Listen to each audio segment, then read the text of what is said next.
Sekarang kita sudah sampai di Kemah Mina. Dan di sinilah tempat yang mana jemaah haji kita akan stay paling lama sebenarnya.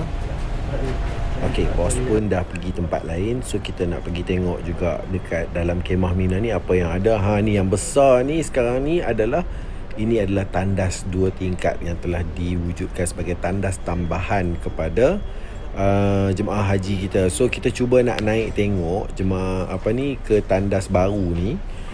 Dan sekarang ni kalau kita cuba naik, boleh tahan jugalah nak naik ni kan. Terima kasih lah Sobri tolong saya bawakan kamera ni. Sebab kita cuba naik atas nak tengok dalam tandas dia ada apa. Kita nak cuba buat review, tengok adakah boleh masuk. Allah, kunci pula kan.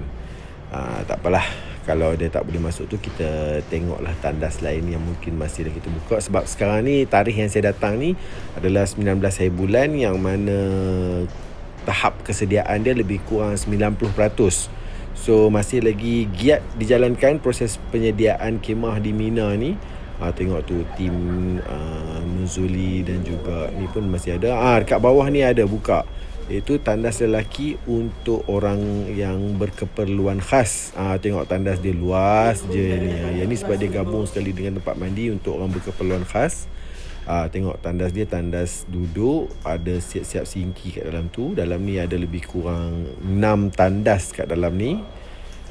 Cukup luas untuk orang yang berkeperluan khas, nak pakai kerusi roda pun boleh.